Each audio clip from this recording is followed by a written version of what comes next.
स्वागत है दोस्तों आपका आज की वीडियो में। और आज हम बात करेंगे एक मूवी हसीनों का देवता के बारे में। ये एक 1960s की मूवी है।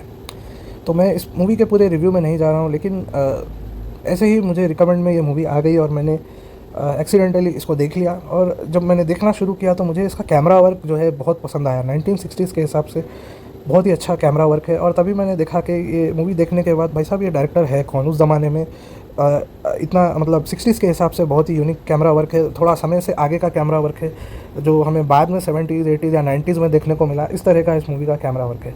तो मुझे पता चला इन डायरेक्टर साहब ने एक्चुअली इंडियन बॉन्ड फ्रेंचाइज बनाने की कोशिश की है। रविकांत नागाइश इनका नाम था।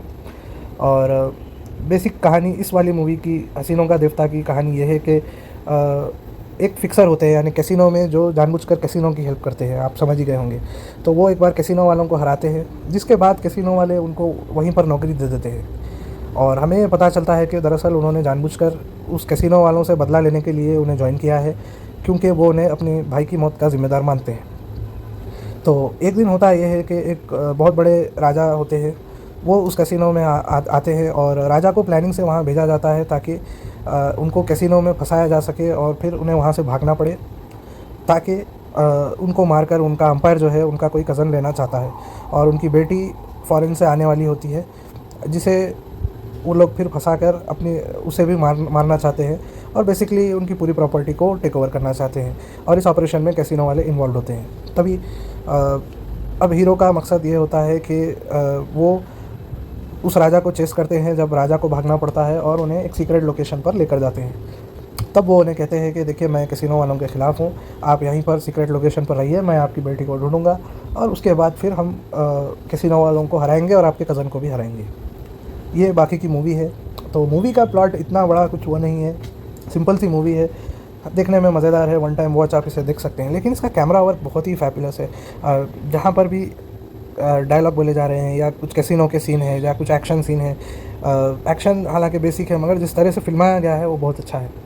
और मैंने देखा कि इन डायरेक्टर साहब ये जो थे एक्चुअली ये तेलुगु मूवीज़ से टॉलीवुड से हिंदी मूवीज़ में शिफ्ट कर गए। तो पहले जब ये टॉलीवुड में थे, इन्होंने एजेंट गुडाचारी 116 करके एक मूवी थी, तो आप समझ गए होंगे जेम्स बॉन्ड 007 को इन्होंने गुडाचारी 116 कर दिया है। और एक सीक्रेट एजेंट की कहानी है, जिसको फिर वहाँ पर ये कैमरामैन थे टॉलीवुड में रविकांत साहब। और फिर इन्होंने कृष्णा जो एक्टर हैं तेलुगु के टॉलीवुड के, महेश बाबू के डैड, महेश बाबू का आपने नाम सुना होगा, बड़े स्टार हैं टॉलीवुड के, तो उनके डैड होते थे कृष्णा, वो भी एक बड़े एक्टर थे। तो ओरिजिनल एजेंट गुडाचारी 116 में एजेंट का जो रोल है वो कृष्णा साहब ने किया है। और फिर रविकांत साहब को आइडिया आया और उन्होंने यही स्क्रिप्ट उठाई और फिर वो जितेंद्र जी के पास गए और उनके साथ उन्होंने फ़र्ज़ करके मूवी बनाई 1960s में। और दोबारा से इसी एजेंट 116 के कॉन्सेप्ट को लेकर फिर उन्होंने 1973 में कीमत बनाई, जिसमें धर्मेंद्र साहब थे।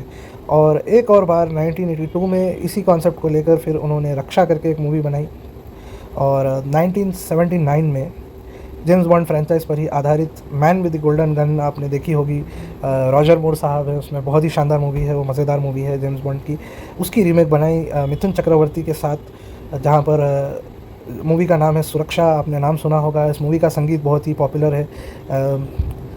ये दुनिया ये जीवन ये दुनिया सपना है दीवाने का, आपने गाना सुना होगा। मौसम है गाने का बजाने का, बहुत ही शानदार म्यूज़िक है बप्पी लहरी का इनके मूवीज़ में। और गन मास्टर G9 करके एजेंट होते हैं मिथुन चक्रवर्ती जी। तो एक मुझे बहुत इंटरेस्टिंग लगा, मैंने ये मूवी देखी और मैंने इस बात को कभी कनेक्ट नहीं किया था कि रविकांत साहब इस तरह से 3-4 अटैम्प्ट उन्होंने किए कि जेम्स बॉन्ड फ्रेंचाइज को इंडिया में भी वो जारी कर सके, बट उतना उस तरह की सक्सेस उनको मिली नहीं। एक आध मूवी अगर चली भी तो उसको वो फ्रेंचाइज़ नहीं बना पाए, जिस तरह से जेम्स बॉन्ड और हॉलीवुड में जैसे उसको कैपिटलाइज़ किया गया।